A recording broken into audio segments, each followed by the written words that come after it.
Hello everybody, Tim W. Rago here, Games, Moves, and Vlogs. How the hell is everybody? And welcome to a little bit overdue review here for Jurassic June. And once again, I'm joined by fellow nerds, one creature obsessed and one engineering obsessed. How's it going, folks? Jurassic World Monsterverse here. Welcome back to the channel. And once again, happy Jurassic June to all our Jurassic followers out there, all of our Jurassic fans. And yeah, that's all I want to say about that. Yeah, welcome back to Paleo 5's reviews, guys. This is your nerd extraordinaire Exolia. I'm joining up with my two dinosaur obsessed friends here, and also we apologize for the late developing thing of this. Life got in the way. You know how it is. Yeah. So this time we deal with. We know last video when we did Carnosaur 1, we said hell no to Jurassic Park, but because of the fact that a few days ago it was the 30th anniversary for that film, so now we're officially doing the first Jurassic Park. So, on to the review, folks.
So now we have the very, very first Jurassic Park, the most influential dinosaur film to ever grace cinemas. But a little backstory behind this movie for those who don't know, like Carnosaur, this film is based on a novel by Michael Crichton, and the movie and book they couldn't be more night and day here, because the issue with the novel was because of the publishing company that Michael Crichton was writing for at the time. Because Michael Crichton wanted to write the novel the way the movie is done, with this adventurous, sort of lighthearted tone to it. But his publishers literally said no to that and told him to write something horror-based. And basically, he wrote Carnosaur. He basically turned Carnosaur into another novel because, number one, the human characters are the definition of unlikable, and two, there is so much gore in this freaking book. There is so much gore in the novel, it's not even funny. So, he's basically turned it into Carnosaur, and then Steven Spielberg makes the movie, and the movie's... I know in a lot of creature movies everyone says the human characters suck, but in this movie the human characters are so much likable. Like, you actually like these people. Like, you can actually get along and root for these people, finally. Like, oh my god, the human characters are actually likable here, and... yeah. Just, so which thing do you think... Tongue-tied. I got tongue-tied. What's going on? I had a Son of Kong monkey moment just then. So what do you think we should talk about first? Because this movie's honestly... I think we should really delve into the characters first, because they really carry out this movie. They do. Especially the cast. The cast really get very much into character, and they just play... Oh, a little funny fact for you folks out there. For those people who love to cosplay, while we were watching this movie the other night, Dude Meister decided to... Dude Meister decides to dress as Alan Grant, and I decided to dress as Ian Malcolm while we were watching this movie, and why? Because why the hell not? Because why wouldn't you? So, I don't know. I think anybody who watches this movie, I think, should do that at least once, just to really get into watching this movie. And when it comes to the human characters, you got the actors. You got Sam Neill, Laura Dern, Jeff Goldblum, Richard Attenborough, and I can't remember who did. And then you got Samuel Jackson, Wayne Knight. Hello, Newman. I can't say that dude's name without mentioning Seinfeld. And then which one was? Oh, Bob Peck. Oh, okay, yeah, I remember who he is. And then he played Muldoon, yeah. And then you got the blood-sucking lawyer. You got blood-sucking lawyer Gennaro. I can't remember that actor's name. But what do you call? Who's honestly your favorite characters in the? Who's like your favorite human character in this movie? Because for me, it's Alan Grant, hands down. Like Alan Grant for me is like my straight-up favorite human character in this. Mine was... Oh, sorry, no, you go. No, you go. Nah, you go. Alright, as long as you're sure.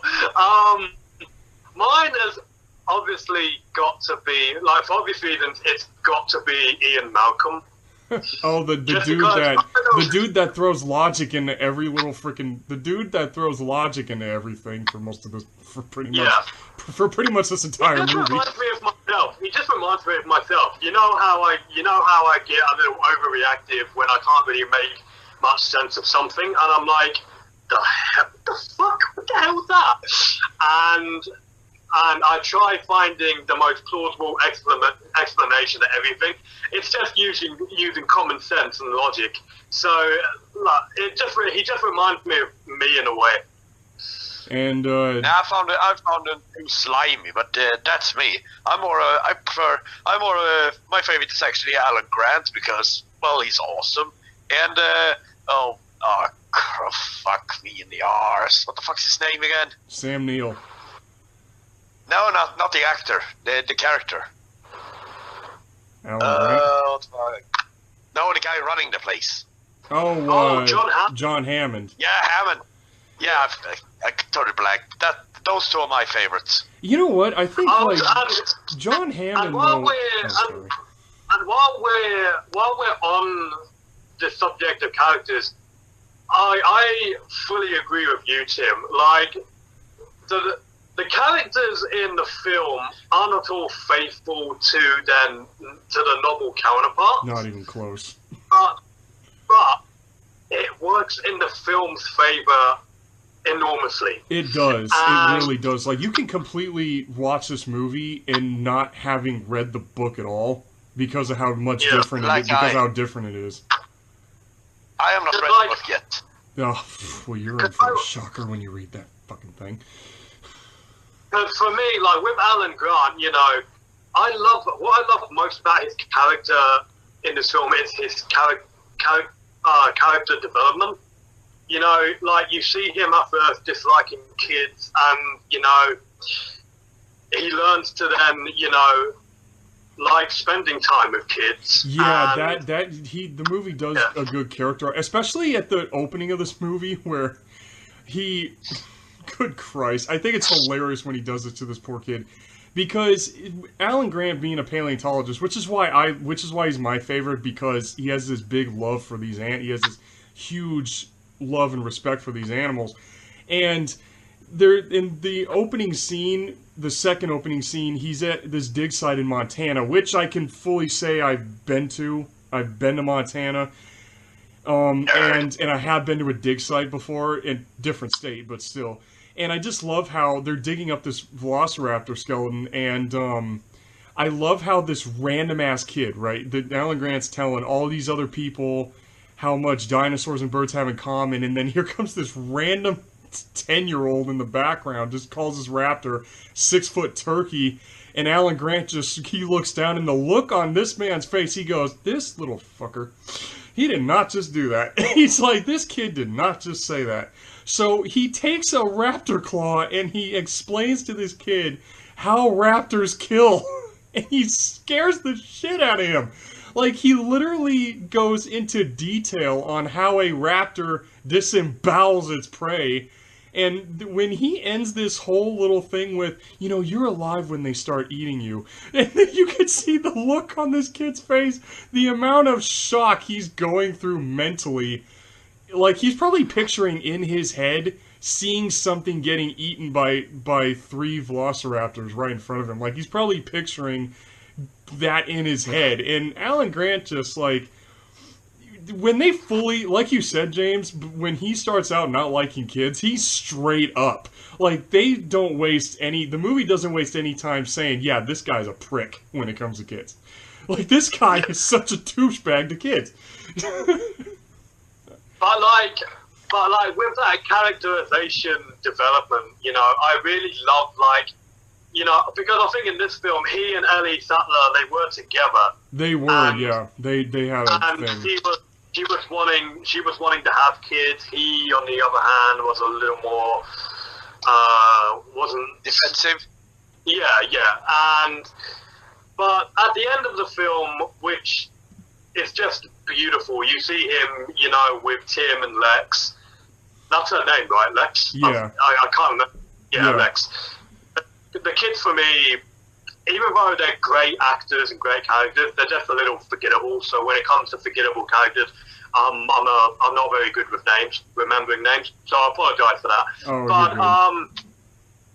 but like with John Hammond as well, he's just a complete opposite of what his novel counterpart is. Oh my god, his novel counterpart was like, he literally treated, he acted. There's this thing that I've heard about when it comes to his character in the novel is he acts like he's God. He has this dick God complex with his mind, thinking that, like, since he created this park, he acts like he's God, saying, like, that he created this, created a life kind of thing. But in the movie, he's more respectable. Like, he looks at this park and he's so ambitious, and he said he even says it in the movie. He says he wanted to show people something that was real. He's this guy who just really had a huge ambition, and he has a lot of love for it. Like, you can see he loves that he's doing this.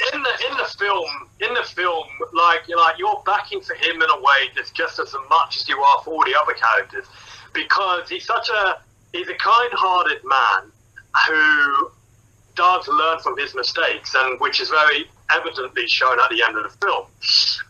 But you can't feel, like, my heart breaks for him a little. I feel heartbroken for him because Jurassic Park was something he wanted to give to the world so everyone can enjoy something new and exciting. And when you see him looking over the park a final time, you can't help but really emphasize with him and feel so sorry for him. Yeah, because you can see the look on his face, like he realized that he had a major ambition, but the ambition was a little too big, I think. Like, he realized how big he wanted this thing to be, but what he was dealing with wasn't, you can't handle it. Like, they couldn't handle what they were dealing with, which when it comes to, see, Jurassic Park shows, and I did point this out when all three of us were watching this movie, is that dinosaurs, they may be animals, but when you really look at it, they're bigger than we are, a lot stronger than we are, and trying to contain these things is not that easy. It is not easy containing something that literally makes a human look like an ant. Like, it's not easy to try to... It's not easy putting these animals in a freaking cage or anything like that. Like, it's so... Yeah, you can't really contain a dinosaur. You can't really handle a dinosaur. Dinosaurs are not something you can just handle. Like, we might have more powerful brains, but they had more powerful bodies than we will ever have. Well, maybe in the real world, I think it would be more controllable. But because this is a movie, takes it in the direction that it does, and goes out of its way to go that, you know, if we bring these animals back, they're uncontrollable, and there's nothing we can do to, you know, prevent them from doing this and that. Well, in the real world, I think because, you know, like, animal handlers and park rangers, you know, they deal with that sort of thing every single day. So, in the real world, I think with dinosaurs, they're just as easy to control as any other animal that are the same size as them, say it's like a hippo or a rhino or an elephant, for example. Well, maybe a herbivore. Maybe a herbivore probably would be a lot more simpler. But deal with the predator, you're going to have to take more. You're going to have to be a little more You're going to have to take a lot more precautions when it comes to predators, because you're going to be a lot more cautious. Yeah, and also when it comes to Ian Malcolm, the thing is I used to not like characters like him. I used to really not like Ian Malcolm when I was a kid, because I don't like it in creature movies where there's always when logic is thrown in. And Ian Malcolm used to annoy the shit out of me, because the way he explains every little thing it's like, dude, oh my freaking god. I used to really not like him, because it's like, dude, it's a creature movie. Stop with the logic already. Oh my god. I used to wait for him to shut up. I used to wait for him. Can you shut up, please? But now, as an adult watching this movie, I think, like, Jeff Goldblum, he just feels so, like, I don't know, he just feels so natural when he talks. Like, every time Ian Malcolm talks, it's like his dialogue just flows. Like, I like how easily flowy his dialogue is, but his sense of fashion, he dresses like John Hammond said, he dresses like a rock star. And what's so funny is, in the novel, Ian Malcolm says, who cares about fashion? I used to sort of dress like that when I was in high school. Sunglasses, gold chain. Same here. No, it's just cool. It looks cool. He does. He dresses cool, and I love in the novel. There's actually there's something. Okay, I know I said I'm not a fan of the book, clearly, but there is one line I wish he could have said where Ian Malcolm says, "Who cares about fashion?" Like, he goes into this like 2-paragraph thing about how ridiculous fashion is. Like, he really explains that he doesn't like fashion, about people dressing all this fancy shit or whatever. Like, he goes into this whole little monologue about his dislike for fashion. And I don't know why, but in the movie, I think it would have been funny if he explained that after John Hammond calls him a rock star. Like, I don't know why, I just think it would have added a little humor, because his logical sense, I guess, or whatever the hell. Alright, so, moving on to the next subject. Direction and writing. What are you guys' thoughts on that? Oh, the writing is freaking good. Flawless.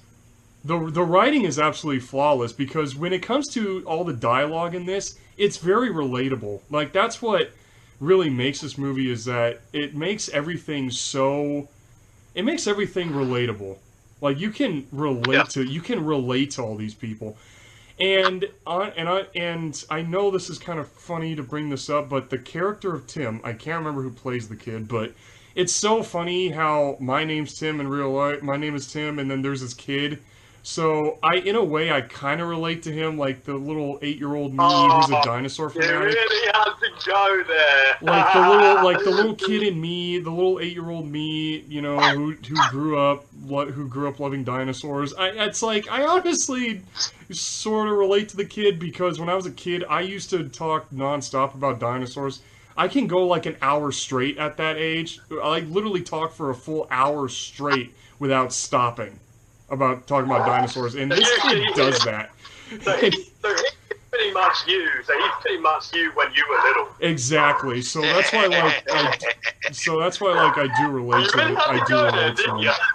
I had to. I'm sorry. The character has my name, so it's like I can't help but really like see how they portrayed him, how he's portrayed, and it reminded me so like literally, I'm like Alan Grant as an adult, and then Tim as a kid.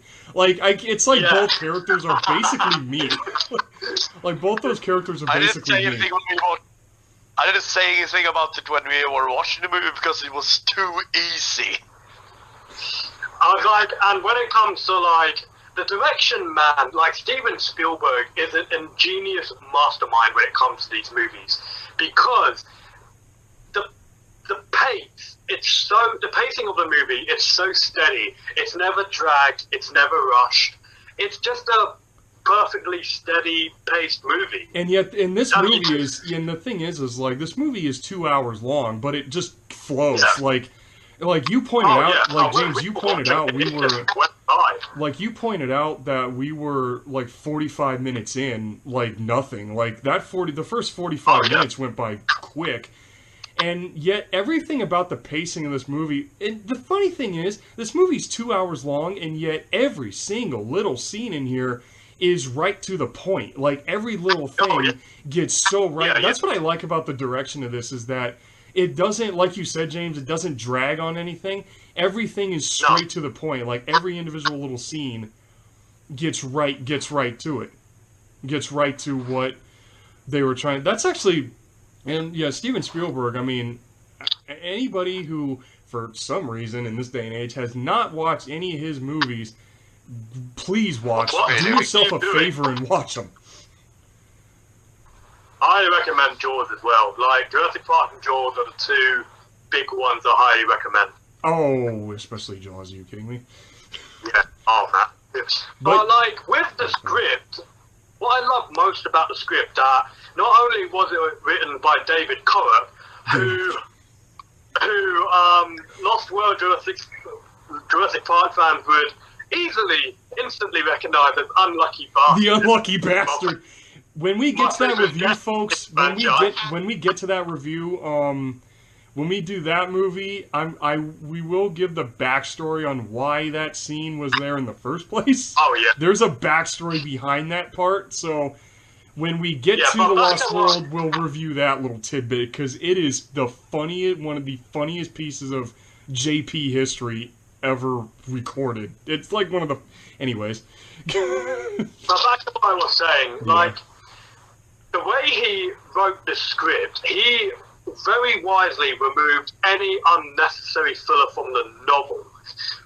But it still holds on to the essential themes of this, like, chaotic mayhem.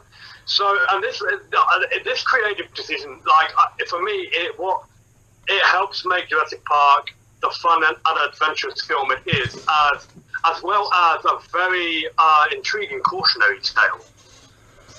Yeah, especially when it comes to genetic... The whole thing about it, the whole main theme about this movie is how dangerous genetic manipulation can be. Like, that was the whole thing, that's the whole thing this movie was really trying to point out. Like, you have... And another cast member I forgot to mention... And that I think... Sorry, I know I keep interrupting you, sorry, but good, I just want to say, like, that's a recurring theme that you often see through most dinosaur films and giant movie monster films, is that they have a cautionary tale to them, and it's like the film is telling you, you know, don't meddle with nature. That's really what the movie's telling you. Yeah, don't exactly. Meddle. And Godzilla's a pure example of that. Like, the 54 movie is a pure example of, you don't fuck with nature, nature's gonna bite you in the ass. And Jurassic Park does that. Jurassic Park... It's so funny how, you know, how Godzilla and Jurassic Park, they both have that same central theme. You don't fuck with nature, except one's a kaiju and the other one's dinosaurs. I just love the fact that two separate stories, and yet that's their same theme. In all honesty, I love the fact that they both do that. Just Jurassic Park does it a lot more naturalistic. Oh basically. yeah. Oh yeah. And we forgot one other cast member, B.D. Wong as Dr. Henry Wu here. And when it comes to genetic power, that it's a lot of these movies always have like the one scientist who's kind of like the prick of the movie that like thinks that they know what they're doing when they handle these animals and everything, and some of the science talk that he does when he explains, like, you know, controlling the chromosomes of the dinosaurs to make all of them female so they don't reproduce, and filling in their DNA gaps with other animals. No. What'd you say? That was what? When you pointed out, when Dr. Henry Wu said that they genetically made all the animals in the park female, but before that they explained that they used the DNA of other animals to create the dinosaurs as well. So it's a combination. It's a hybrid combination of modern animals and dinosaurs. So yeah, they said they use frog DNA, and what's actually crazy is in the novel, Henry Wu actually says that the dinosaurs in this park are not their full versions. Like, they said that their genomes aren't really and Henry Wu even says this in the novel, that they wanted to keep working on these things until their genomes were 100% pure.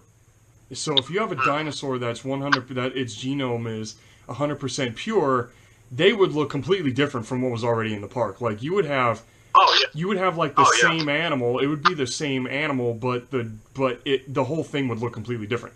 So, and Henry Wu was trying to work towards that in the novel. My response to that, when Dr. Henry Wu in the film says, we've engineered all the animals in the park to be female, I'm like, yeah, if you're gonna combine the DNA with a modern animal that can change its sex from time to time, you got another thing coming, because that's not going to work for very long. Exactly, and that's clearly evidenced in Alan Grant's character development, but we'll get to that, and we'll talk about that particular animal here in a bit. Yeah. So, but another thing that I want to talk about, which goes over most people's heads whenever we're debating or discussing about Jurassic Park, no one really ever brings up the cinematography, or, well, a lot of people do talk about the soundtrack, but I don't really hear it as much. And, but the cinematography, man, my God. The cinematography, it's gorgeous. It's flawless. The cinematography, I'm not going to lie, it's gorgeous, but the way it looks, it just, it feels... So this movie came out in 1993. For me, it feels so 90s. Like, the cinematography feels like it has this feeling of, okay, this is a 90s movie.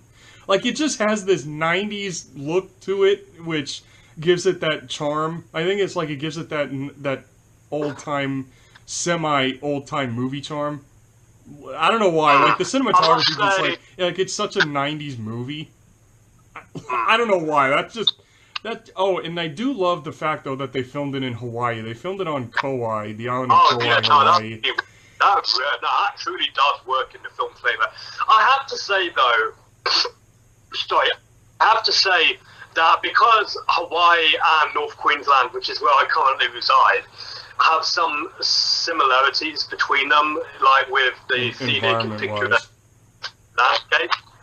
I imagine if they were to bring back Jurassic Park and remake it, they should do it in North Queensland, because it has the right... I think North Queensland is more than the right place to do it, because it pretty much is Isla Nublar, Isla Sorna itself in real life.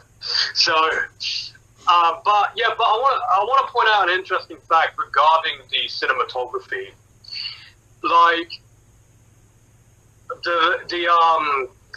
The cinematographer who did it was Dean Cundy, and I want to point this fact out for any of our followers who are horror fans just as much as me.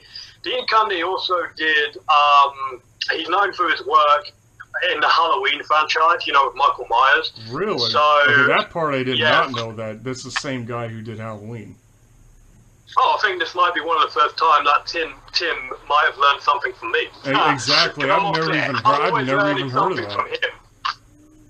Yeah, but he worked on, I think he worked on a few of the Halloween films, and as a Halloween fan, the cinematography is pretty good in those films, especially the first one. But I'm getting off course here, I'm getting off track. So back to Jurassic Park. But let's talk about the soundtrack. The soundtrack is easily one of the most iconic soundtracks in movie history. John Williams.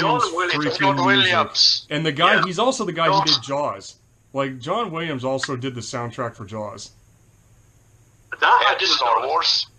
Oh, really? Oh, shit. I love how all three of us... Yeah, he made Jaws, Star Wars, Indiana Jones. Okay, I know he did Indiana Jones. Jurassic Park, Hook.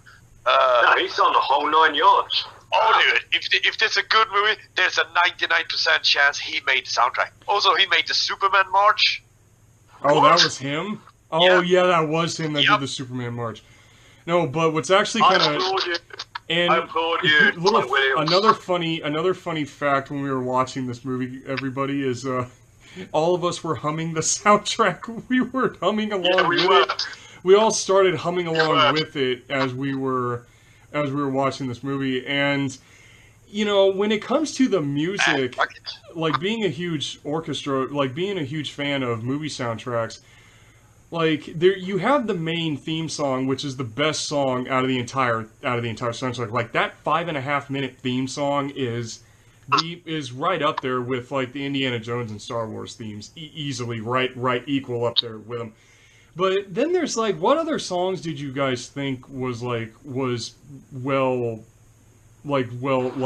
some of your other favorite songs? 'Cause for me, it's what other piece of music did you guys like? Because for me, it was the Raptor kitchen part, the Raptors in the kitchen scene. I love the song. I love the music in that scene. I liked. Oh, sorry, Daniel. Well, I'm a epic music fan galore, so I'm not gonna say anything because you say John Williams, I say perfection. Oh yeah, definitely. pretty much. I can't rank, so I'm not gonna say anything in this. What other pieces of soundtrack in the film that I... Actually, have you guys noticed there's barely any music in this movie at all? You ever notice there's like barely any music in this? Yeah, that's true. There's barely anything. There's barely any music in this.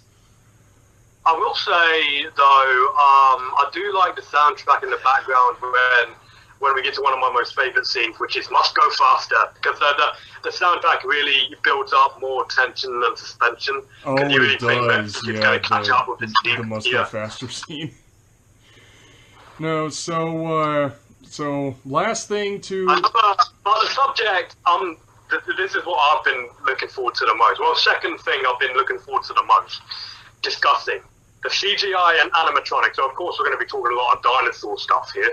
Yeah. So, and actually, one thing about the effects in this movie was they were originally going to be done in stop motion. Actually, they were going to be done by... Well, it's not stop motion. I've seen footage for that. It's not stop motion. It's called go motion. And for those of you who don't know what go motion is, it's stop motion with a blur added to it to make the movement a little more real. To make the movement a little more realistic. It was the same thing that Phil Tippett used on RoboCop. He used it on the first RoboCop movie. And he was going to do that same thing for here. But... And, Zolia has to go out into the void real quick. He has to blow his nose real fast. But when it comes to the dinosaurs in this movie, they were all going to be Phil Tippett's go motion, like because of Prehistoric Beasts that came out in the late in the 80s. Because then Steven Spielberg was going to completely go with that because of Prehistoric Beast, and then there was one visual effects artist, I can't remember the dude's name now, but he literally was on a dare. He did this on a dare to make the dinosaurs CGI, and this one animator made a CG model of the Rex and proved that they can use CGI for this. And Spielberg said, "Screw it, we're doing this." And, like, the guy did it on a dare. Like, they literally said, Steven Spielberg said the two words to the guy, "Prove it." That they can use CGI. All Spielberg said, he said, "Prove it." And the dude proved it. And the dude went and he proved that they can use CGI for the dinosaurs. Hence why they flat out, you see a lot of CGI shots in this movie. But they did use they did use practical effects in here, which I'm not gonna lie. You know, we talked about Carnage. They look way too real, man, to be practical effects. They look so real, and we've got to praise the hell out of Stan Winston for making those as realistic and lifelike as they were in the film. Stan Winston, man, he passed away way too soon. He did. And what's crazy, Stan Winston, before he did this movie, he worked on... He did so much more. He did Aliens. He did Predator. Aliens, he did Predator. He did Pumpkinhead. Oh, he did well, no, Pumpkinhead I think was after this. I think Pumpkinhead, the first Pumpkinhead came out after this movie. Yeah. Oh God, he did so much. Yeah, he's a special effect. Yeah, he's right up there with Tom Woodruff Jr. and Alec Gillies. He's right up there with those two. But and what's actually crazy though is when it comes to the animatronics in this movie, there's two. I know you guys are gonna hate. I know y'all are gonna hate me pointing this shit out, but there's two effects cons in this movie that they were complete accidents, but they're quick. So if you weren't looking for them, you wouldn't notice them. Like the first one is with the most cringiest little fucker in the entire movie. Dilophosaurus. Oh my god. I'm sorry folks, I am a dino fanatic, but that Dilo is so cringy to me because of the freaking Cobra hood thing. Like, oh my god, why? What's so hypocritical about that is they asked Jack Horner to get some paleontological consultation for the dinosaurs in this movie, and originally with the... would have gone down. And actually, no, this is how ridiculous this is, because originally, the raptors in the kitchen were going to flick their tongues out like monitor lizards, and there's actual stop-motion footage of this, and then Jack Horner said, no, raptors didn't do that. So, they say no to that, but then the Dilophosaurus does this cobra hood-popping thing, which that animal's not known to do. So, it's like, what the fuck? And then at the same time, it spits black shit out of its mouth. So, I don't have any problem with the black shit part. It's the freaking hood thing. And the effects con with that, the first time you see it happen, right before the hood pops out, you can physically see the wires hanging out of the side of it that were pulled off screen. Like, you can actually see the wires that were holding the hood to be yanked. So you can actually see them being pulled while the hood came out. And what's so crazy is, it happens to Dennis Nedry, who...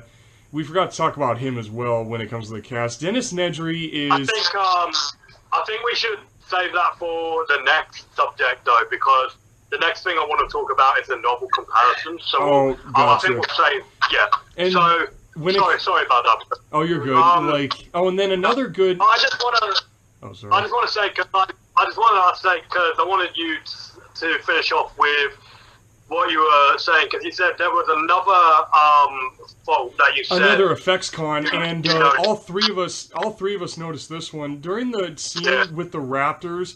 When the raptor pushes the door open, you can see somebody's hand come into view to steady the puppet, to keep the puppet from tipping over. Like it. You know, as a kid, it's hardly noticed. I never noticed it either until the recent viewing. It's like I'm like, yep, there it is. We were all pointing it out like there's his hand. But like when I was in college, I was watching Jurassic Park, you know, with a few friends, and someone said, you know, if you look closely, you can see someone's hand pulling down the tail, and I'm like, what? Oh fuck, there it is. So. It's so funny, like, it's one of those things where it's like, if you weren't looking for it, you'd miss it kind of thing, but if you're looking for it, you can clearly see some random hand come into frame, and actually, if you think about it in the context of the movie, you'd be sitting there thinking, who the fuck is that guy? Like, you can sit there wondering, who the hell is this dude? Who the fuck is that guy? I'd be like, you know, it's just some random character not shown in the film, but he plays some sort of, you know, important role. Just doing that. Exactly. Like it just feels like it feels so random. Like you know why that hand's there, but at the same time, it within the context of the movie, it's probably like there's some random character doing something, just some random off-screen character.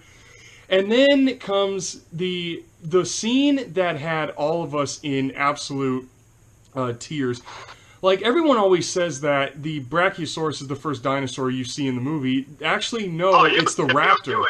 The Velociraptor... No, the Velociraptor is the first dinosaur you see in the movie, because the way this movie actually opens up, and I love how, again, we were talking about the pacing and the direction. Like, this movie gets so right to the point, because when the raptor was being transported in that box towards that little exhibit there, you see all the park workers with the Jurassic Park hard hat on, having the logo on the hard hat and everything. And then this raptor just goes complete apeshit and kills somebody. I love that opening because it clearly shows how dangerous these animals can be. Like, when we were talking about how dangerous dinosaurs are, and the fact that the first thing you see is this raptor, and the raptors in this movie they're terrifying. Like, they look scary. Like, you would not want to, if one sees you, you better find a way to hide or run or some shit. Even though they are way off from what an actual Velociraptor looks like. Yeah, exactly. Well, actually, they were based on Deinonychus, I found out. Like, the raptors were based on Deinonychus, why actually. why couldn't they have just gone with Deinonychus then? What's the point? I know, like, they were based on Deinonychus, but they're the size of a Utah raptor, though. Because Utah raptor is known to be 6 feet tall, and the Velociraptors in this movie are 6 feet tall, so it's... So it's like, that's tall as you, Tim. Yeah, exactly.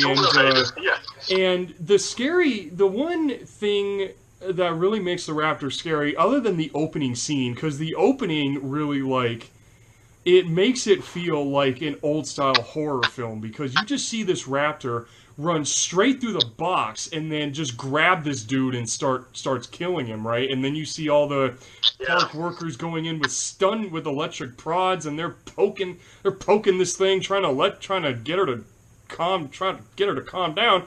And she's not coming down. You remember when we were watching that? I told you guys I always used to reenact that scene with my dogs when I was young. Shoot her! Shoot her! Oh my God, Robert Muldoon. Man, that character. He didn't deserve to die, man. He did not. He went out he's such a badass, man. He is. I'm not gonna lie. Well, what do you call? When it comes to the Raptors, I just love how. I honestly love how when Robert Muldoon was talking about how absolutely smart a raptor is, because raptors were smart in real life. Like, raptors were actually pretty intelligent. They were pretty intelligent dinosaurs. And I love how Muldoon... It's always... Sorry, what was that? Oh, sorry. We think they were. I was going to say, it's always predatory animals that are so much smarter than the prey. Like... It's like that in the real world too. Or it's always the hunters that are smarter than the vegetarians. Yeah. But it's so crazy how Robert Muldoon was explaining the first time, you see the raptor, they don't really, like, show it. They kind of, like, show these really quick shots of it. Yeah, they build up to it. Yeah, you see these really quick shots of it, and then later you don't see the thing. Like, they try to keep it hidden, which I think was a little weird, because, like, we already know what the raptor looks like. Why are you hiding it? Like, they feed a whole cow to it, which was kind of, like, holy shit. And then, I don't know, just the whole cow scene, I think, was a bit, like, that was insane, because you see the cow get lowered into this cage, all of a sudden you hear, like, this raptor just rush at it, and the trees are just shaking around like crazy, and you hear in the background the sounds of this cow getting munched. Like, that scene it's very unsettling. Like, you can tell, even the human characters didn't like seeing it. That was my favorite scene. That was my favorite scene as a kid, for some reason. I don't know why, the cow getting munched? The cow just getting mauled? I would just repeatedly, forward back to that scene over and over again. I don't know why. I don't know what was wrong with me back then, but that was my favorite scene. Oh, trust me, as kids, when you're watching these movies, you pick the weirdest shit to like. Like, you pick the weirdest thing. You pick the weird... Every kid... And then, actually, James, you were pointing this out. Then when it came to the Brachiosaur scene, I actually started crying. I actually started. Same here. And I actually started. We pretty much all of us started tearing up because it's that trait. It's that thing of like seeing an actual dinosaur, like seeing an animal that's been extinct since the literal Jurassic and period. You know what? The reason why, you know, I get very emotional during that scene is because, you know, I've studied, you know, it's a really biology. gorgeous scene. It really is, accompanied with the music and seeing that animal just walk, just do its own thing. It just feels natural, like you just see it's just an animal just doing its thing, just walking through. But the fact that it's a dinosaur is what makes it impactful. Yeah, because the fact that it's a real dinosaur. But besides from that, though, the real reason for me why it really hits me right in the feels for me is because, you know, I've been an ecologist for the past 12 years. Well, not a ecologist in that sense of the word. I've done a lot of animal-related courses. You know, I've got 2 degrees in animal study and things like that. And I've had my fair share of, you know, working with animals that remind me of dinosaurs, most notably reptiles and birds. So I've always wondered what it would be like to, you know, if working with an animal up close, similar to a dinosaur that's alive today, you know, I've always wondered what it must have been like if this is exactly what it's like if dinosaurs are still alive, you know, to be up close with one. And when you put that into you know, like, the reason why I tear up for it is mostly for Ellie and Alan, because they're paleontologists. They've never seen a dinosaur up until now. It's a paleontologist's wish come true to see an actual dinosaur. Exactly. So you cheer up for them. And, you know, because I've, you know, grown up, my whole life has been revolved around dinosaurs, and I've been an ecologist for 12 years. And, you know, working with animals that are similar to dinosaurs, just imagining how this is what it must be like to meet a dinosaur, it gets me in the feels as well, because I'm crying for that perspective. Yeah, that's For me, it's pure nostalgia. Wait, what'd you say, Daniel? For me, that scene is just pure nostalgia. Yeah, I'm so jealous. You know, I've got to say, guys, I am so jealous of anyone who saw this movie in cinemas when they were young. Oh, in '93. Oh, yeah, Daniel's one fuck you! I just love how that came out. Like, oh fuck you! Like, oh fuck you! Oh my god! Oh my god! So we just had a little random bullshit moment of James flipping Daniel off multiple times here, going full on. I'll do that. But I'll do that. No, but the whole thing though, I just love, like, you know what's kind of funny? Did you guys notice that when the Brack was walking, you hear it walking when they show the thing? You can actually hear the thing moving. But what's so funny is I love the build-up that they did when Alan gets out of the Jeep and he looks right at it. You don't hear shit. You don't hear a damn thing for some reason. Like, you think an animal that size, when it's walking, you would hear it. And I love the fact that they don't, like, you don't hear a damn noise the whole scene until they show the Brachiosaur, and then you hear it walking. I'm like, wait, wouldn't we have heard it already? Wouldn't we have heard something that big walking through the trees? I don't know. It's silhouette. There's just a silhouette approaching them. You know, just caught his eye. Don't hear nothing. Just caught it. Just like, just was sitting in the corner of my eye, and I'm like, oh, holy fuck. Yeah, I think that's the moment they were trying to do. But one thing though is, then I love the fact that they showed like a couple more brachiosaurs off, like walking out of a lake, and then you see a herd of Parasaurolophus in the, like, on just drinking water and eating the grass, standing next to him.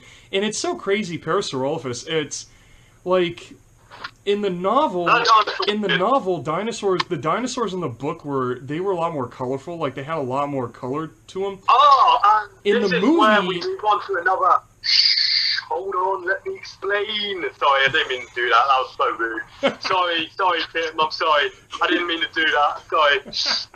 I just wanted to say we're moving on to the next subject. which is novel comparisons. I gotta apologise again, Tim. That was so rude. I'm so sorry. It's the way you did it is why I'm laughing. I know. I know, this is your channel, and I'm taking it over. I feel that's what I'm doing. Sorry, I'm gonna let you do both. When it comes to reviews, dude, it's all three of us are in. All three of us are in this damn ship, and we all gotta just do it. Yeah. We're all three of us are on the damn Titanic, so we're sticking on the ship. I do feel bad though. I do apologise for that. But that was out of order. That was a weird movie to mention. It's not. It's not even a Spielberg movie. It's got nothing. It's got no relevance. It's irrelevant. It's what we do best. Just irrelevance. Like me and Tim say, random bullshit. Random bullshit. Oh, yeah, exactly. Because nerd. Because nerd. That's why. It's what we do best. Yeah, exactly. Yeah. See, we're pretty much like the characters in this movie. We relate to the audience. We're all relatable people, just like in this movie. Yeah. Exactly. And guys, if you're watching this, you're one of us. You're a one of us. One of us. Well, that might be weird. Okay, so my only negative with Jurassic Park is novel comparisons. And since I am, you know as well as I am, and just like you, I am a hardcore Jurassic fanatic, a lifelong one at that. So finding any negative aspects in this film is probably one of the hardest things imaginable, because this is a near perfect movie. It is. So this is just us nitpicking a little. This is us, being a little nitpicky. So don't really take our word for it. This is just us. It's called stating an opinion. It's called stating a fucking opinion, folks. So, which is something the world is missing nowadays. So yeah, this is just us stating our opinions, like pretty much every other review, the other 11 reviews that we've done. Alright, so I think the one major thing, and this might be a hot take with some, but even as great as the designs for the dinosaurs in the film are, I wouldn't go as far to say they're flawed, but I do have my issues with them, and I just don't like the color scheme because they're very dull. Yeah, they use brown mostly. Like pretty much every animal in this movie's brown. Like everything, every animal in this brown.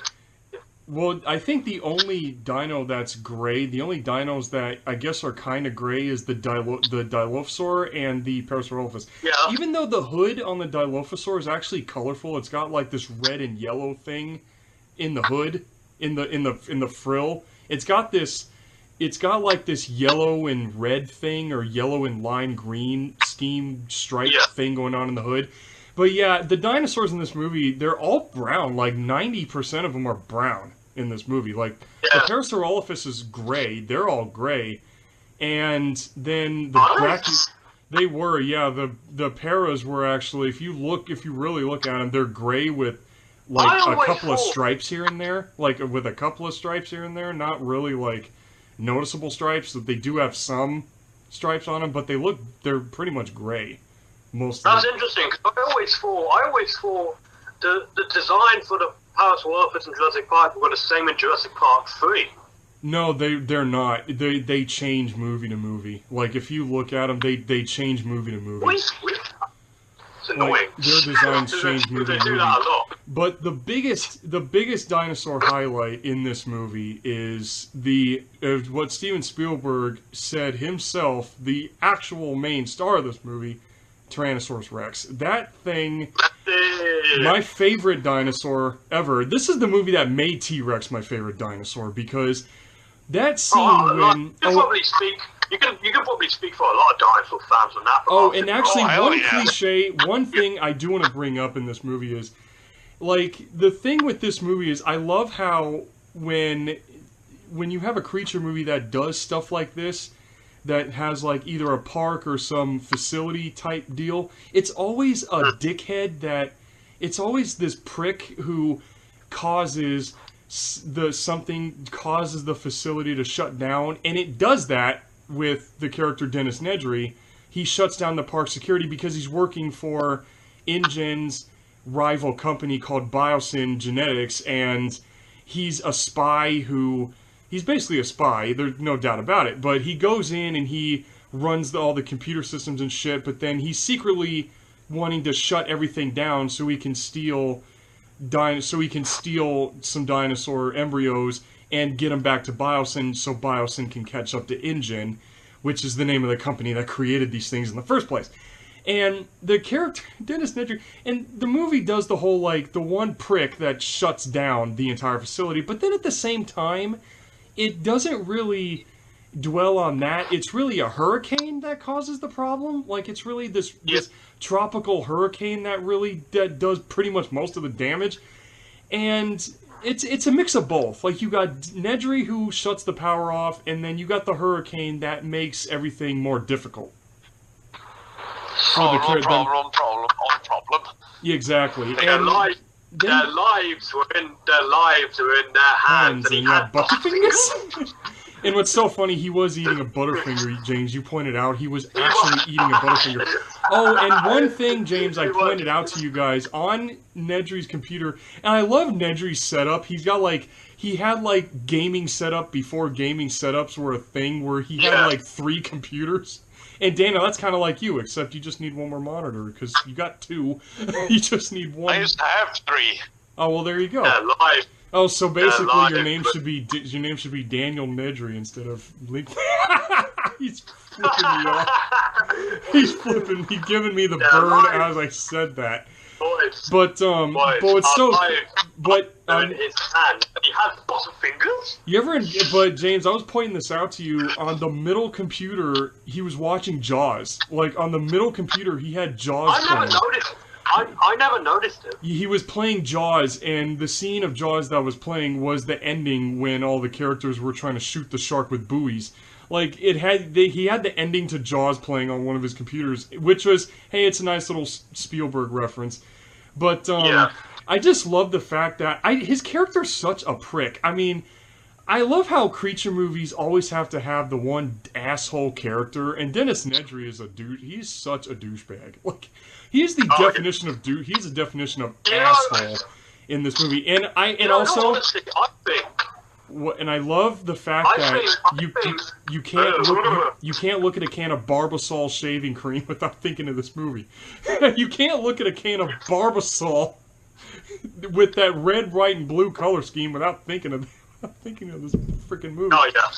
And but I was gonna say regarding Dennis Nedry, you know how we said earlier, how completely unfaithful to the novel the characters are. I think Dennis is in the film and in the book. The characters are. I think he's the one alike. character that was actually faithful to the book, except his death scene was better in the novel.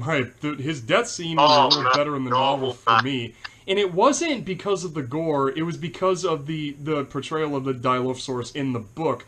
Like, because the Dilo in the novel is actually Dilophosaurus in real life. Like, it stood 10 feet high, didn't have the stupid hood cobra shit, but it still spat out black shit out of his mouth, so that's, like, one carryover from the book. But the way Nedry dies in the novel was the Dilo blinds him and then lifts him up by the arm, supposedly bites his arm off, and then hits him in the stomach, and that's as far as I'm gonna go with that. But in the movie, in the movie, you got that just a little. No, they do say in the book that he was holding his stomach. His arm wasn't ripped off. Oh, not the arm. His part. arm wasn't. But what he did, you got getting him blind right, and the stomach, and slashing open his stomach right. Yeah. But I know he gets lifted by his arm. He gets lifted up in the air by his arm. Confusing that with something else. You're probably confusing that with something else. No, what happened was, he got spat in the eyes, went blind, then was slashed across his stomach, spilling out his guts, and then the Dilo lifted him up by his head. Oh, it was his head. I thought it was his. Oh, I thought it was his arm. But see, I honestly wish though that would have happened in the movie, because in the movie that would have added. I mean, you have the raptors, and James, you were pointing this out actually. The raptors are scary enough. The raptors are terrifying. But if the Dilo death scene would have been added as it was in the book, it kind of would have made just another little scare factor. Would have made Dilophosaurus a little more terrifying than this baby size, because that Dilo is a juvenile. That thing is the size of a baby. Like, that thing would have been a baby Dilo. You just had this little baby thing scaring him. Like, what the fuck? Like, oh, and also, did you guys catch the funny moment when Dennis Nedry was trying to play fetch with this thing? He has a stick in his hand, and he throws the stick, and the Dilo looks at it, looks back at him, and Dennis goes, "No wonder you're extinct." And the Dilo tilts his head at him like, the fuck? Like, he does this little head tilt, like, extinct? He gets insulted him. He's like, "You think I not know what you're saying, prick?" Yeah, exactly. I can understand you. Like, he clearly understood that, and what's so funny is I love the sound effects for the Dilo. It was a mix of, it was swan calls. Like, they used a swan for those loud chirpy noises it was making were swans, and I like how this thing, it acts all cute at first, and then it gets pissed off and kills him. Like, this thing acts kind of cute for a bit, and then it gets pissed. But it is kind of crazy how Dennis Nedry, he gets back in the stolen Jeep after he screws up, and the Dilo just you think he's safe, but then all of a sudden, surprise, motherfucker, and the thing is in the Jeep with him, and then you can just see the Jeep just start shaking back and forth, and Dennis Nedry screaming his head off as this thing is mauling his ass. And I'm sorry, but he deserved that. He's like the one character in this movie that deserved to die. Like, straight up. He definitely deserved that. But, and I was talking... I think his death might easily be my second favorite in the franchise, just because it's cool, but it's funny as well. But it kind of is. Well deserved. And I did mention, I was talking about, like, the Tyrannosaurus earlier. I just love, like, her entrance in this movie. Like, the way they build her up. Like, at first, in broad daylight, when they go to the T-Rex paddock, you don't see her. Like, you just hear the birds chirping, and everyone's just wondering, okay, where the hell is this? Where is this thing? And then they put a live goat out for her to eat, and then when the tropical storm comes and it's pouring rain and shit's going bad here, all of a sudden, you know, you see the infamous glass water ripple thing, which I pointed out to you guys was Steven Spielberg under the vehicle plucking a guitar string to make the water ripple, which pulled, and then they added the sound effect of Rexy, the foot stomping out in the jungle, and then all of a sudden you just see like the goat get chomped, and it's kind of weird. There was like a little amount of gore where you just see one of the goat's legs hit the window with the blood all over it. It kind of, I don't know, it just kind of felt weird having like there's a smidge of gore. Any gore in the movie just felt off to me.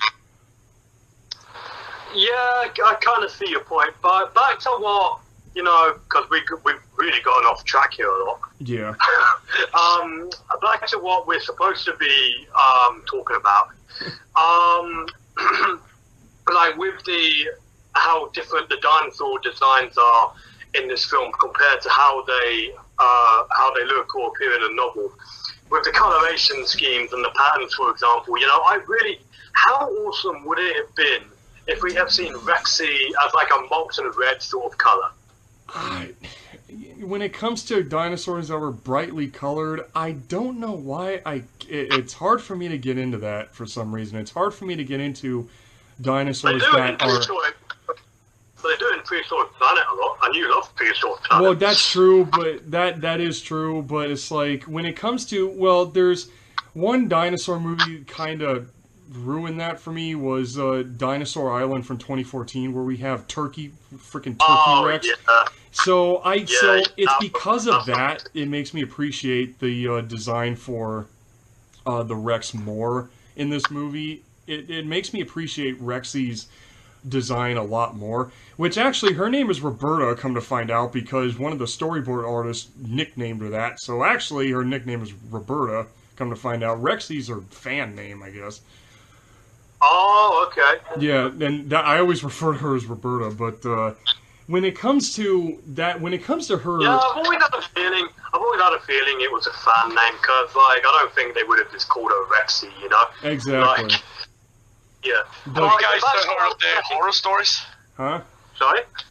Have you guys heard of the behind-the-scenes horror stories of the animatronic on Rexy? Oh my god, no, dude, that thing barely even worked. Like, there was a point where it actually started to jiggle because they were filming this while it was actually raining, and that puppet started to get jiggly, and because water would get into it and screw it up, and oh my god, that thing was really... Rexy, put it this way, Rexy was very hard to work with.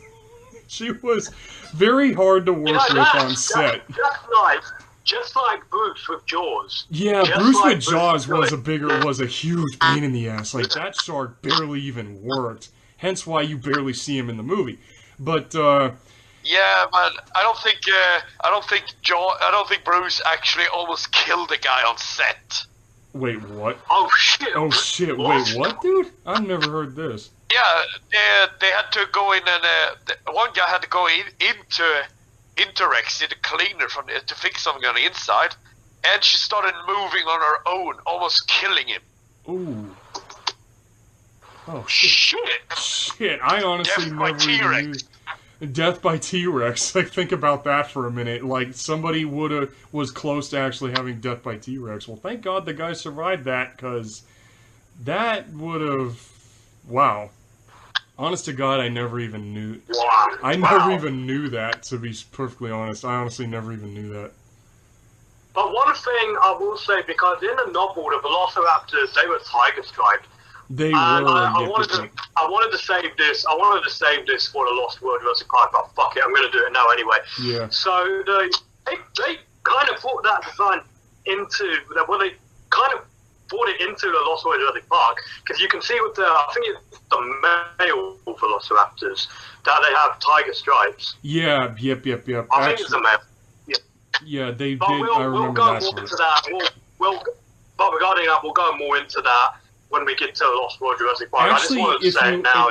It's funny you talk about the raptors having stripes, because if you really look at the raptors in this movie, they do have stripes. Like, they're very, very hard to notice, but if you really look at the color schemes on the raptors, there's like a little bit of darker brown stripes on them, but they're really hard to see because the raptors are so brightly lit most of the time. It's hard to see the stripes, but they do have some. They do have some other coloration. I always thought they were just plain, dull skin. I can't make it out. I need to get my eyes tested again or something, because I can't. Most of the time, I can't see what you guys see. No, but what do you guys think of what do you guys think of the fact that? Oh, and also another funny behind-the-scenes thing is when Rexy shows up, and Ariana Richards' character, Lex, shines a light in her face for some reason. I always found that moment absolutely stupid.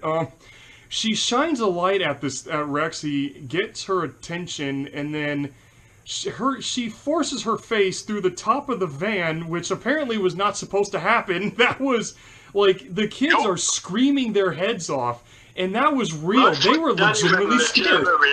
That was their actual reaction to seeing this thing with big teeth just shove its face in the vehicle and knock over the break through the plexiglass, and the kids are holding the plexiglass up trying to make sure Rexy don't get them, and their screaming was real.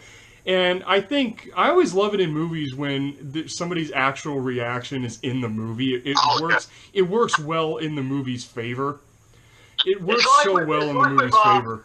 It's like with Alien. You know the scene where the chest burster pops out for the first time. Oh yeah, that was everybody's real reaction in there. That was everyone's actual reaction in that scene, because that was filmed, because Ridley Scott actually admitted that was filmed at like literally 2 a.m, so everybody was on set like... Everyone would have been drowsy and grouchy and feeling a little, you know, upset. We have to do this so early in the morning, but it's a film. You got to do what you got to do. So fuck it. Exactly. So, and one thing I love about Rexy is like her roar is one of the most recognizable sounds in paleo media. Oh fuck yeah! That roar, and I just love like the way she's built up, the way she. You know, you see her eat the goat, and then the lawyer character, he's like the one character I couldn't stand in this movie, Gennaro, the freaking lawyer, because I love how he runs away, and he runs in the bathroom. Like, the bathroom? Really? The bathroom. The freaking toilet? Really? And then, I just love, I love Alan Grant and Ian Malcolm's reaction. Alan Grant's like, well, where does he think he's going? Ian Malcolm's like, well, when you gotta go, you gotta go. Like, dude, how are you saying, like, how can anyone think, oh, like, how can somebody think, oh, he has to, oh, he probably has to take a piss. There's a freaking dinosaur right there. How can you thinking about taking a piss? How can anyone thinking about taking a piss right now? It's those little quips that is another reason why Ian Malcolm is my favourite character, the little quips he makes. Oh, you yeah, know, when he makes these. That's something I do from time to time.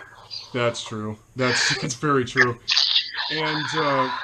And then there's, and when Rexy comes out, it's like, you just see her, she just moves, her slow movement, and then she roars, it just feels so, I don't know, there's just something about her entrance scene that I think is probably, like, the most iconic one.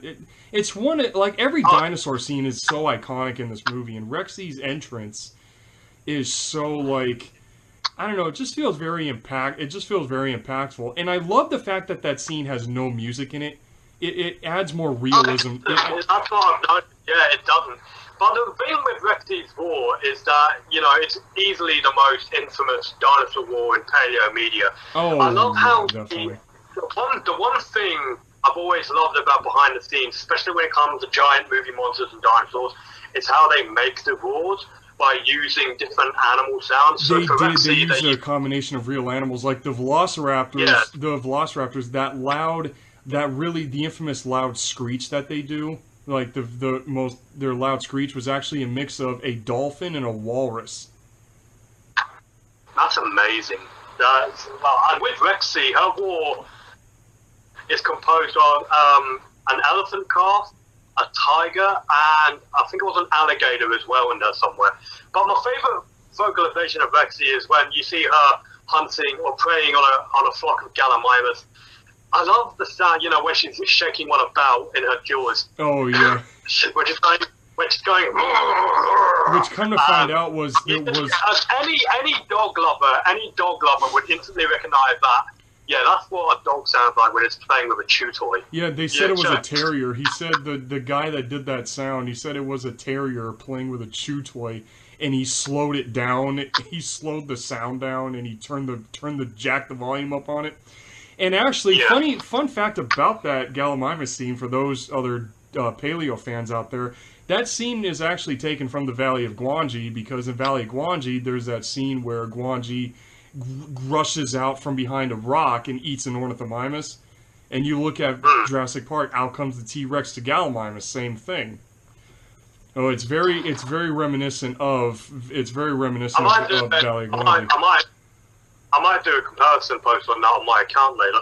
Yeah, and what's another?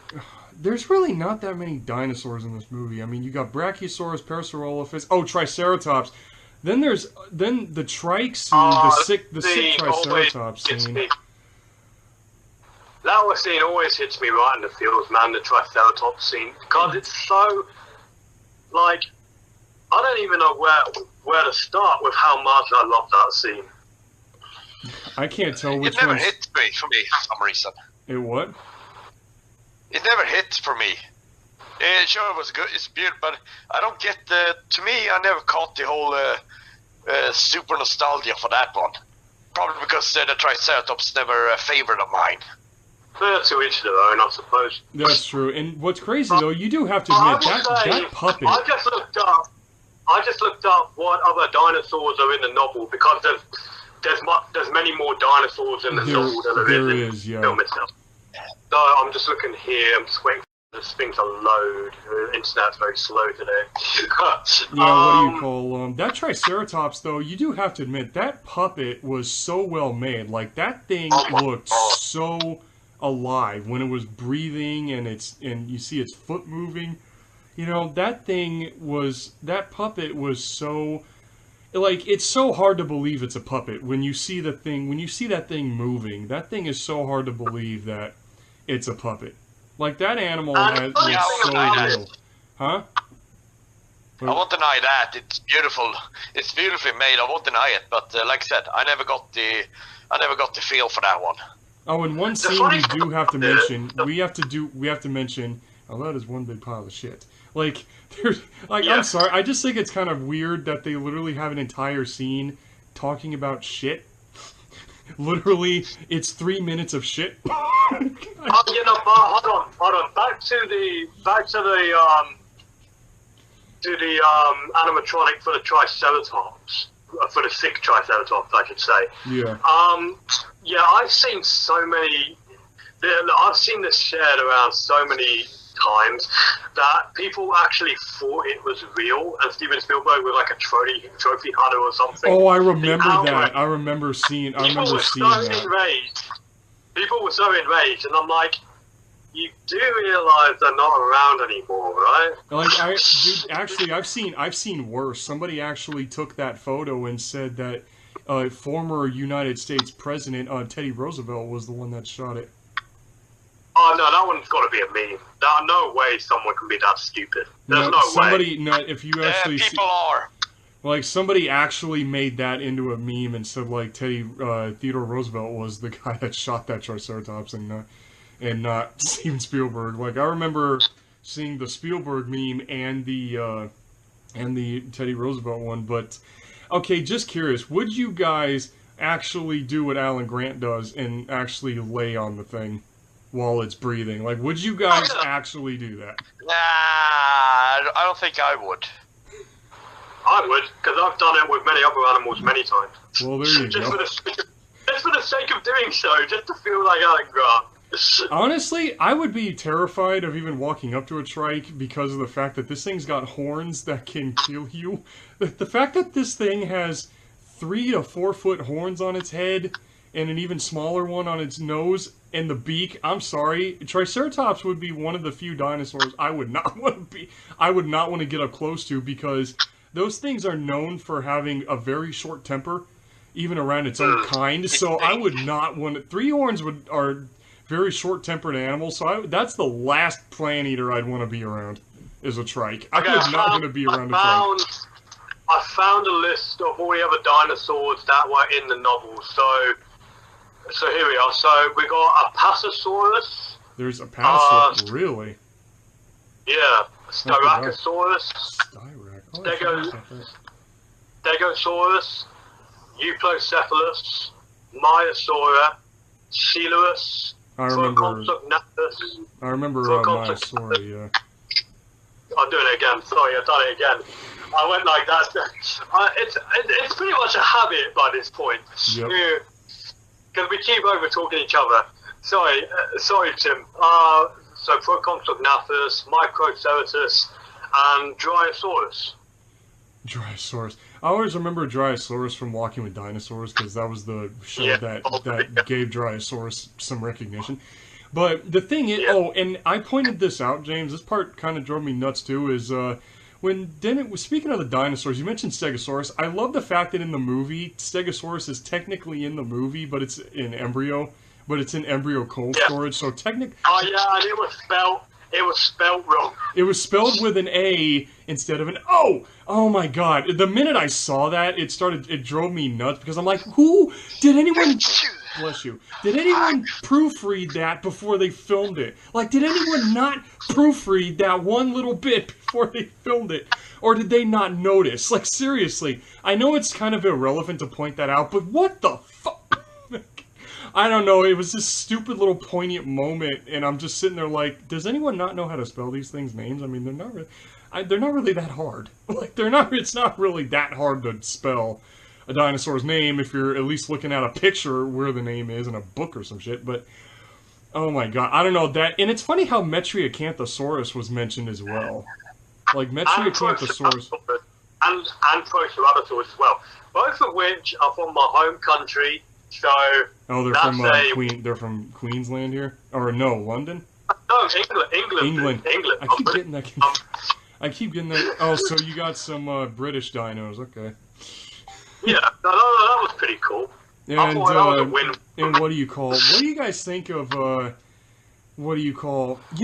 James, you were right a while back when it comes to talk about like the kids being forgettable, because most of the movie they're the typical like they're not annoying like they are in Gamera. They're not Kenny level annoying like they are in the Gamera movies. Like in this movie, they're actually sort of likable, but Lex just will not stop screaming every 5 seconds. Like seriously, that kid. You can't really blame her though. Like this will be the only time I'll ever let slide where a kid is non-stop screaming, because if I were in that scenario, I would be non-stop screaming too.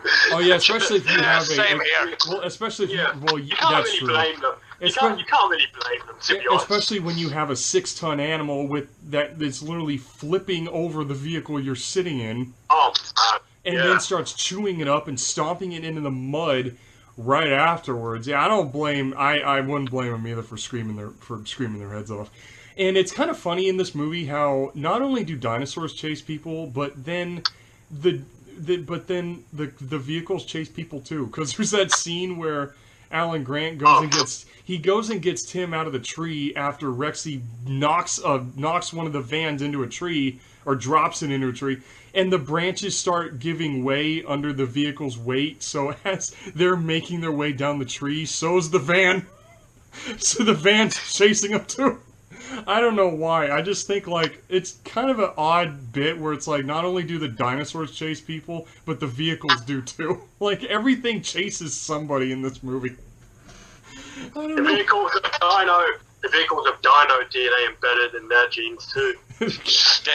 But and James, you mentioned the one other they come after you as well. And James, you mentioned the one scene where Ian Malcolm, where it's like where he got injured after. Well, I got to talk about this part before we go to that. I think the funniest scene in this entire movie is. Sorry if you guys hear a little like technical. There's like a weird audio glitch. Sorry about that. But as I was saying, I love like there's when Rexy knocks over the toilet and she eats Gennaro off the toilet, which has to be the funniest death scene in that entire movie. Because, like, I remember... the way she just tilts her head, like... Readable. The way she looks at him. Yeah, and then she just picks him up and shakes him like a rag doll. And you can actually hear his bones breaking. Like, you hear the cracking sounds of him being shaken around like a toy. But what's actually kind of funny is, I love when I saw him behind the scenes of this, and funny story. When I was watching behind the scenes, I got to that scene when they were talking about the toilet, and my mom saw that and she's like, "Oh, I need to see how they did that part." Like my mom got interested in seeing how they did that scene. But I love how the real actor, he got yanked off by wires. He got yanked off the toilet, and then after that they replaced him with a digital model of him. And so he can get eaten by Rexy. Like, they did a combination of actual live-action footage with CGI, and it blends well. That's the thing about this movie, is that everything seamlessly blends. I mean, yeah, sure, you can tell what was CGI and what was a puppet, but still, everything blends perfectly well in this movie. And then there's also James, I gotta... dad jokes are a very popular internet trend nowadays on Instagram. I gotta mention that. But then you have like the funny. I think the must go faster bit was terrifying because Laura Dern has like Naomi Watts level reaction when Rexy was. Oh yeah. Because you guys noticed that Rexy was not running. Everyone thinks T-Rex runs, but no, Rexy was fast walking. Yeah, she was fast walking. Exactly, and I love like Laura Dern's face. Like she is genuinely terrified of this thing chasing them. Like her face. Oh my god, her face and her screaming is just so like fucking hell. But Ian Malcolm kind of. It is top notch. You actually think she's legitimately getting chased by a T-Rex. Exactly. It is top notch. But I just love like how you have that whole terrifying scene, and then Rexy just basically says, "Ah, fuck it, I'm done," and she just like stops chasing him and walks away for a bit.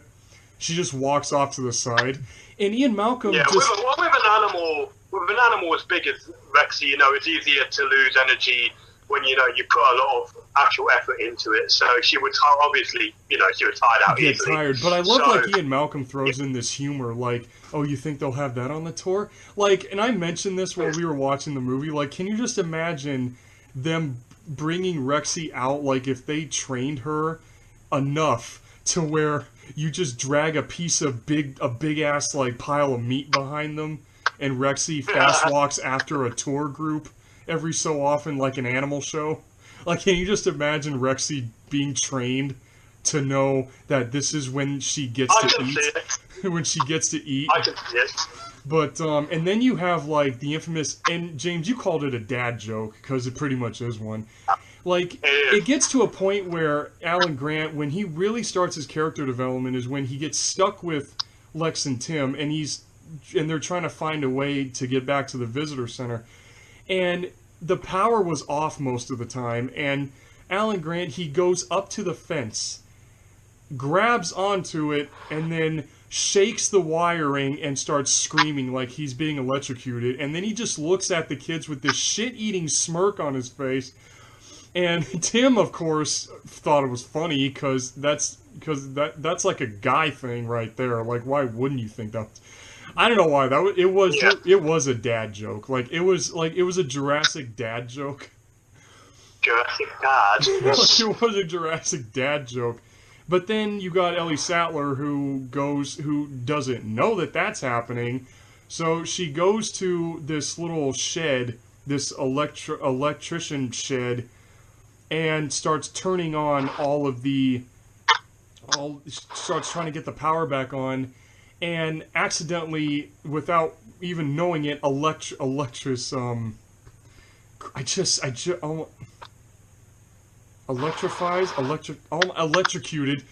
Well, I can't believe I forgot that word. That was stupid. Like she electrocuted Tim by complete accident because you just see him like come flying off the fence with his hair sticking up and his ears bleeding, which I think was actually a nice detail. That his ears, you can tell like. He really got electrocuted. Like, the way they dressed him up after that, you can tell he was fucked up. And then you just have, like, the raptor introductions in this movie, like, after the raptor fences were quite literally busted open. I love the introduction of the raptors because that's what made them terrifying for me when one was chasing Ellie in the shed. When you see this one raptor just stick its head in all of a sudden, like, you don't expect this thing to just suddenly be in there with her. Like, it just pops out of nowhere. I don't know if this is a true fact or not, but that part where the raptor suddenly just appears from nowhere, and Ellie, she's screaming all over again, the same reaction she had to when Rexy was chasing her in the Jeep. Like, I don't know if this is a true fact, but I've read somewhere that Laura Dern's reaction was legitimate and genuine as well. I think it was. I remember reading that too, that Laura Dern was legitimately terrified that this puppet just popped through the wall, through the wiring, and started screeching at her. Oh, and then also Samuel Jackson, I mentioned this when we were watching the movie, and Samuel Jackson, like, his character, he's pretty much just like this computer guy who, and James, you kept pointing this out, and the movie makes it all too obvious. This guy could not go one scene without a cigarette in his mouth. Like, I every know. freaking scene he was in. I think he went, like, 2 shots without a cigarette. 2 scenes. He Yeah, went, like, but every other time, I was like, oh yeah, look, another cigarette. Yeah, more exactly. cigarette. Then I just love, like, how... Oh, and also he says the infamous line, "Hold on to your butts," which, if you remember in Kong Skull Island, Samuel L. Jackson's Colonel Packard says that line in Kong Skull Island, as you can tell where he was remembering everything from. But it's so crazy how he was actually supposed to have a death scene in that movie. And he was supposed to have a death scene in Jurassic Park, but a hurricane actually grounded his flight from Los Angeles to Hawaii, so they couldn't do his death scene. So they chalked it down to having an arm, a dismembered arm, and a leg that was laying on the floor. They didn't show the leg, which sucks, because the leg is actually a real prop. All you see is his arm just drop down from behind Laura Dern, and that's it. And you see her looking down at the floor. That's because his leg was on the floor. Why they didn't show his leg, I've got no idea. But there was so much scenes that were supposed to happen, but weather blocked it, I guess. And Samuel L. Jackson was supposed to have a death scene, but you know, when it comes to Ellie Sattler going to the frickin' shed, and hey James, remember what I pointed out? They literally used stock footage in the movie with Ellie jumping over the same tree twice. Like, they show her jumping over it once, and then they showed the same shot of her jumping over the same log. Like, literally, I didn't notice that, was it?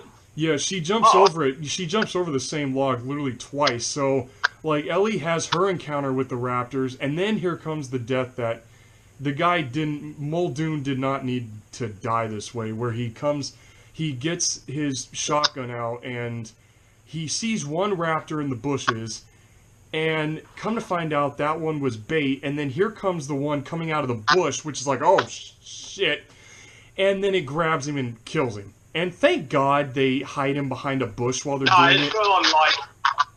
No, they set up, like, the perfect ambush. Just like, you know, and it perfectly reflects, you know, how Alan was taunting that kid at the dig site when he was going through the details on how raptors kill their prey in packs. Yeah. The same thing happened to Muldoon.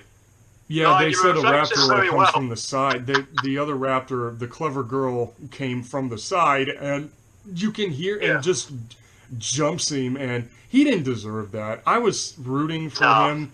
I was rooting for that character most of this movie, and it's so crazy how... And I love how classy, you know, the movie was about that.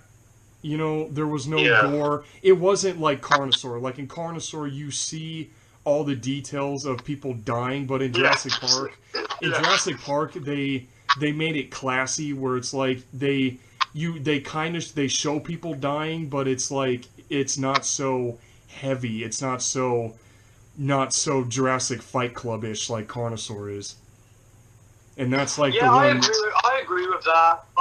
But for me, like, I never really liked that classiness, just because, like, this is something that I've never really liked regarding the deaths in Jurassic Park. Like, when you see the people die, it then, like, switches off, like, to another scene, but you can still, like, hear them die anyway. Oh, and yeah, off screen, like Muldoon, you can hear... And it makes you wonder how they're getting killed. Like, it kind of does, like, actually, when you think about it. I want to know, but I don't want to know. Like, because the way Muldoon was dying, like, the raptor just grabs him and starts biting at his head, and then it cuts to the raptor hiding in the bushes, and you hear him screaming, and you hear Muldoon screaming, so it kind of does make you wonder how he was dying, though. It does, but it kind of does make you wonder how the poor guy was getting eaten. Like, how the poor guy was getting killed here. But then you have, like, the raptors in the visitor center, which is where which leads to the infamous kitchen scene. And what's so funny is, and fun fact, actually, I just saw this on Instagram today, that Ariana Richards did she did a recreation of the infamous Jell-O shake with her freaking out, like, on her Twitter. Oh, yeah, I've seen that. On her Twitter, she recreated her being terrified, shaking green Jell-O in her hand, in the same hand she was using. And guys, we all said this. That scene in the visitor center, we all wanted to eat some of that dessert. Like, that dessert looks so... Oh, yeah, hell yeah. That dessert looked good. How much do you want to bet that was, like, that whole thing was probably, like, that was the actual catering for the movie, but then for the sake of the movie, they were just, like, letting the kids have a few treats? That had to have been, like, just letting the kids eat, and they filmed it. I don't know why. Like, it doesn't feel scripted. Like, that scene felt so improvised. Like, it literally didn't feel scripted at all. It literally didn't. It felt kind of like, I don't know, random, I guess. I don't know why. That scene just feels random. We just have the kids sitting there eating dessert. I see it that... Wait, what? I see it basically as a sort of... I see it sort of as an behind-the-scenes apology for the Rex incident. Oh, yeah, probably. I can see it. I can definitely see that. But when it comes to... Now, we've talked about pretty much every other part of this movie. We talked about the kitchen bit, and then after the kitchen bit, it leads up to the skeletons getting wrecked in the visitor center. And the funny thing about this is that the story of Jurassic Park, there's actually 3 endings to the story. In the novel, there was supposed to be a helicopter picking up all the main characters out of the visitor center. Rexy was supposed to grab onto the ladder and start shaking it back and forth here. That's the novel. Kind of like in the, that's sort of like in the Fallen Kingdom prologue. In the beginning of that, yeah. That's the beginning. Yeah. Rexy doing that was the ending to the book and was the ending to the first book. And then originally the movie was going to end with the 2 skeletons falling off the roof and killing the raptors. And while everyone makes it out of the visitor center. But then Spielberg thought that if T-Rex didn't make one more appearance in the movie would have sucked. He literally said the movie would not have done as well if Tyrannosaurus Rex did not make one more appearance in the movie. Hence, there's the infamous Raptor versus Rex fight, and then there's the banner coming down for when dinosaurs ruled the earth, which is honestly one of the... Still give me chills, that part. Still give me chills. Oh, and I just love how, you know, I think that right there shows the dinosaurs are back. Like, they fully returned when that banner falls down. Like, when the banner falls down and Rexy lets out that final roar, it's like they're back. Like, the dinosaurs have fully returned after 65 million years. They're back. You know, I think that's what that thing like symbolizes. But what's so funny is, James, you were talking about the color scheme on the dinos in this movie. Rexy, her color blends with that background. Like, every color is all brown. Yeah. Like, her color matches that background so much. Like, she just has this matching background with everything. But I do love the fact, though, that... Oh, and also, fun fact, that raptor that she throws into that skeleton... that they were actually behind the scenes, they were scared to even do that because they did that in one take. They were scared that they weren't gonna. Spielberg thought about destroying that for that 1 second, but the people who made the visitor center, the set designers, were actually terrified of even doing that because they were worried the shot wasn't gonna look right. So. On behind the scenes, when they show it, you see nothing there, and the skeleton just collapses. And then they added the dinosaurs in afterwards. It's like behind the scenes, they were worried, but then you put the dinosaurs in, and the scene just looks great. Like when you see Rexy just throw the raptor, kill it by snapping it because the raptor's tiny, and then throws it into the skeleton. So it's so crazy how this movie. There's like 3 endings. There's an ending to the book, an ending to the storyboards, and then the final product. So it's interesting how there's like... And then you do have to admit, Alan Grant's final line is his last line of dialogue when he says, he goes, "Mr. Hammond, after careful consideration, I'm not endorsing your park." And John Hammond's like, "Yeah, so have I." Like, I just love, like... I think that's the moment where they realized, okay, fuck this. Like, that's the moment where they all looked like, okay, fuck this, we're out of, like, fuck this shit, we're out of here. And then comes to, a while back at the beginning of this review, we were talking about John Hammond's, like, his sadness at the end here. Because if you notice, you guys can hear the Brachiosaurus in the background. Like, you can hear brachiosaurs in the background as John Hammond's like looking at what was going to be his biggest accomplishment, and he had to abandon it because look what he was dealing with. Because like look what he was. Oh, and another gorgeous scene that we didn't mention is when everyone was up in the tree and you see the brachiosaurs out in the you see the brax feeding that night. Yeah. Oh yeah, that one. That one was the most, honestly, that one was the most like painting, like picturesque kind of thing, because the way it was lit and shot, it looked like something out of a kid's book. Because if you remember as kids, when you're reading a dinosaur book, you always have like herbivores among the trees and shit.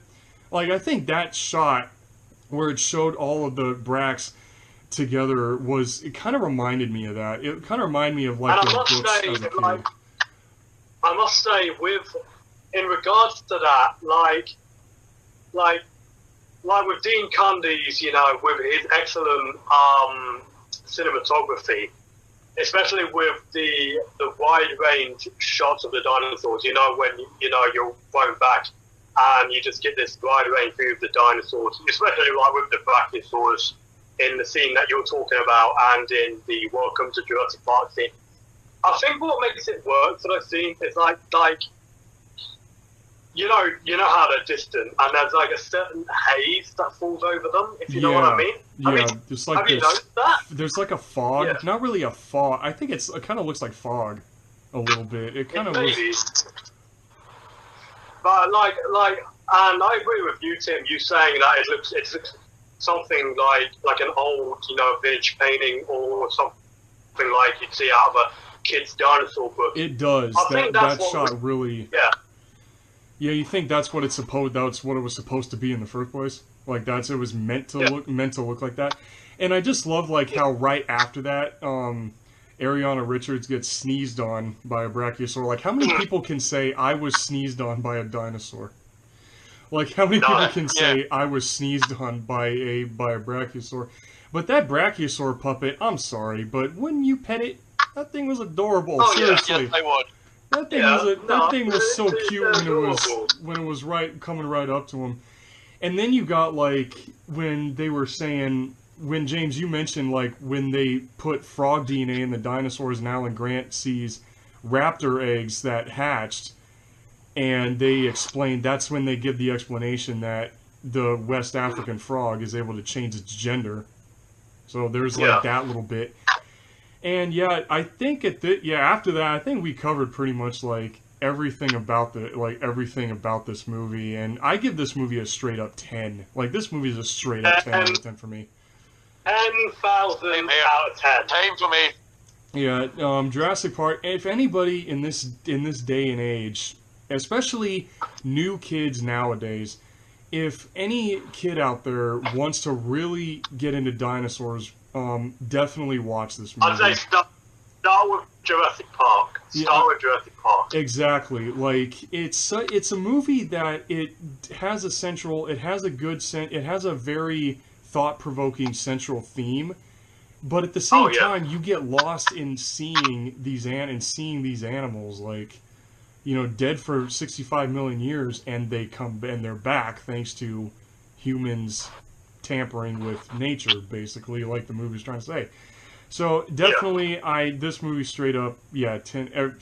I think this is the first movie review where we all give the same score to a movie, actually, because when we did Carnosaur, James, you said that when it comes to creature movies, I always give the movie, even bad ones, I slightly give it a higher score. I slightly give it a higher score than you do. But honestly, for this, we give this the same score. So I hope y'all enjoyed this long as hell. This is our longest review, folks, that we've done. But Jurassic Park is such an iconic movie that there was it deserves a review as long as it's gotten with us. So exactly. So I'm not sorry. I'm not sorry either. I'm not sorry about it either, on how great this movie was. So we hope, all three of us hope you all enjoyed this. Please be sure to like, share, and consider subscribing, as well as follow all three of us on our Instagrams, and in the case of Exolia or Dudemeister here, also his DeviantArt. Me. The link to all of that will be in the description. And I apologize, I said that at Carnosaur, but noticing when I uploaded that, I forgot to do that. I forgot to put our shit in the description. So that's my bad on that part. So I will definitely remember to put our Instagrams and Dudemeister's DeviantArt in the description below here. So yeah, this is Tim W. Rago, aka Megalania 2023, because of my new account.